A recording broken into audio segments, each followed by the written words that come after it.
everyone. This is class 12th maths. We are continuing with our exercise 6.5. 6.5 के 13 sums we have already done. Today we are going to discuss about question number 14. Find two positive numbers x and y such that x plus y equal to 60 and xy its cube is maximum. Means कि हमें क्या करना है, हमें दो ऐसे positive numbers x और y find करने हैं such that x plus y equal to 60 and x y cube is maximum. Means कि हमें ऐसे नंबर्स चाहिए जिनका एडिशन करने पे x 60 आए और जब हम उसको एक्स वाई क्यूब फंक्शन में पुट करें तो वो हमें मैक्सिमम वैल्यू दे. तो देखिए हम मान लेते हैं कि वो नंबर्स हैं x and y such that condition क्या बन गई x plus y equal to 60. ये हमारी कंडीशन हो गई और हमें किसको मैक्सिमाइज या मिनिमाइज करना है, वो हमारा फंक्शन हो गया. मीन्स कि f x equal to x y cube. लेकिन हमने जो डेरिवेटिव टेस्ट किए हैं उसमें तो हमने सिर्फ सिंगल वेरिएबल के ही करे हैं, डबल वेरिएबल का तो हमें आता ही नहीं. तो हम ऐसे करते हैं y की वैल्यू इस जो कंडीशन है इसमें से फाइंड आउट कर लेते हैं. y की वैल्यू क्या आएगी 60 माइनस एक्स. वो 60 माइनस एक्स आप इस फंक्शन में पुट कर दीजिए तो हमारा एफ एक्स क्या बन गया x 60 minus x it's cube. तो चलिए अब हमारे पास इजी हो गया. अभी हमारा फंक्शन एफ एक्स बन गया. अब यहाँ से हमने इसको मैक्सिमाइज करना है. तो मैक्सिमाइज के लिए आप क्या करोगे, फर्स्ट डेरिवेटिव निकाला, first derivative equal to zero. First derivative जब आपने इक्वल टू ज़ीरो रखा तो आपके पास दो पॉइंट्स आ गए. एक एक्स की वैल्यू 60 आ गई और एक एक्स की वैल्यू 15 आ गई. तो उसके बाद हमने क्या चेक करना था, इसको मैक्सिमाइज या मिनिमाइज करना था. तो डबल डेरिवेटिव निकालते हैं. डबल डेरिवेटिव निकाल के फिर से आप क्या करते हो, ये जो दो एक्स की वैल्यूज़ आई थी ये डबल डेरिवेटिव में पुट करो. तो देखो जब आपने 15 पुट किया तो हमारा आंसर नेगेटिव आया. बट अगर हमने x इक्वल टू 60 पुट किया तो हमारा डबल डेरिवेटिव ज़ीरो बन गया. इट मीन्स क्या हुआ, डबल डेरिवेटिव पे अगर वो ज़ीरो बन गया तो हमारा ये टेस्ट फेल हो गया ना. तो इट मीन्स ये 60 नंबर तो हो नहीं सकता. इस पे नेगेटिव आ रहा है 15 पे. नेगेटिव पे हमारा क्या होता है लोकल मैक्सिमा. तो हमें पॉइंट मिल गया ना, x की वैल्यू हमारे पास क्या आ गई 15, क्योंकि हमने इसको मैक्सिमाइज ही करना था. अगर मिनिमाइज करना होता फिर इसमें आगे चलना पड़ता, फिर इसके लिए हम कोई और सेकंड टेस्ट लगाते.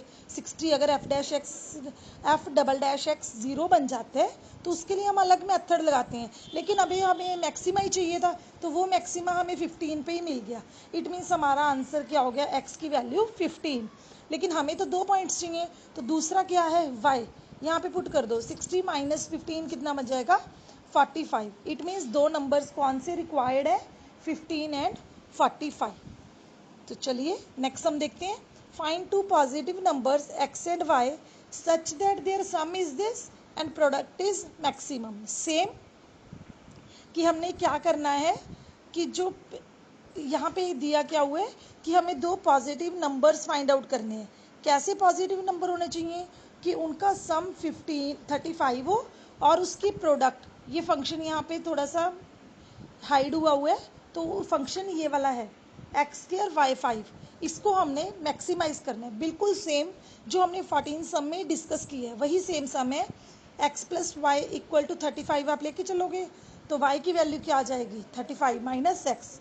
उसके बाद ये फंक्शन था, y की वैल्यू ये वाली यहाँ पे पुट कर लो. उसके बाद ये हमारा फंक्शन बन गया. First derivative equal to zero रखेंगे तो तीन वैल्यूज़ आ गई.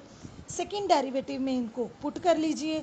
वहाँ से जो आपका लेस देन आएगा मतलब नेगेटिव वैल्यू आएगी वो वाला आपका आंसर होगा, क्योंकि हमें मैक्सिमाइज करना है फिर से. तो मैक्सिमाइज करने के लिए हमें एफ डबल डैश क्या चाहिए, नेगेटिव चाहिए. जब x की वैल्यू देखो यहाँ पे तीन आई हैं 0, 35 और 10. जब हमने यहाँ पे 35 पुट किया तो वो ज़ीरो बन गया, इसको छोड़ दो. जब हमने ज़ीरो पुट किया तब भी वो इक्वल टू ज़ीरो आ गया, उसको भी छोड़ दो, क्योंकि डबल डेरिवेटिव अगर ज़ीरो है तो हमारा टेस्ट फेल हो जाता है ना. तो ये दोनों कंडीशंस तो गई, बचा कौन x इक्वल टू 10. जब x इक्वल टू 10 पुट किया तो आंसर नेगेटिव बन गया। यही हमारी रिक्वायरमेंट थी। तो आई होप कि आपको ये सारे मेथड समझ में आ रहे होंगे। उसके बाद 16 सम बिल्कुल एज इट इज़ है, 17 और 18। देखिए 18 सम देखिए, 17 आपको खुद ब खुद समझ में आ जाएगा। 18 सम देखिए कैसे करना है इसको। A rectangular sheet of tin 45 centimeter by 24 centimeter is to be made into a box without top। मतलब कि एक रेक्टेंगुलर शीट है, उसको एक बॉक्स की फॉर्म में बना लिया है, बट इसका टॉप नहीं है, उसका टॉप नहीं है, उसकी लेंथ और ब्रेड्थ ये दे रखी है। By cutting of square from each corner and folding up the flaps. जो प्लेन शीट थी उसके कॉर्नर पॉइंट्स को कट करके उसको फ्लैप बनाया गया, उसके फ्लैप्स जो बन गए उसको फोल्ड किया गया है। What should be the side of the square to be cut off so that the volume of the box is the maximum possible। Same मान लेते हैं हमने क्या करना है कि हमें what should be the side of the square to be cut off means कि जो ये स्क्वायर काटे हैं कितनी लेंथ के काटें कि जो उसका वॉल्यूम है बॉक्स का वो मैक्सिमम हो जाए। तो चलिए let the side of the square हम सपोज कर लेते हैं कि x सेंटीमीटर है। उसके बाद हाइट क्या हो जाएगी बॉक्स की, अगर हम इसको हाइट ऐसे काटे x, जब आप इसको फोल्ड करोगे तो वो ऊपर की साइड आ जाएगा। अपने माइंड में इमेजिन करके देखो कि एक प्लेन बोर्ड था, यहाँ से काट दिया, यहाँ से काटा, यहाँ से काटा और यहाँ से काटा, बाद में इसको फोल्ड कर दिया। जब फोल्ड करेंगे तो यही चीज़ ऊपर खड़ी हो जाएगी 3D में, तो यही आपकी हाइट बन जाएगी। जो x लेंथ आपने स्क्वायर की सपोज की थी वही आपकी हाइट बन जाएगी। तो हाइट बनने के बाद हमारी लेंथ कितनी बच गई, पहले हमारी लेंथ टोटल 45 थी, तो लेकिन अपना यहाँ से x यहाँ से काट दिया, x इस साइड से काट दिया, तो 2x तो लेंथ कट गई ना। अब जो बची वो कितनी लेंथ है, 45 माइनस 2x, और same breadth 24 minus 2x। Volume क्या होता है, length into breadth into height, length breadth height, इसको आपने मैक्सिमाइज करना है। तो आई होप कि आप ये सारे सम्स अटेम्प्ट कर लोगे। फिर भी अगर आपको कोई प्रॉब्लम आती है you can ask in live class. Thank you.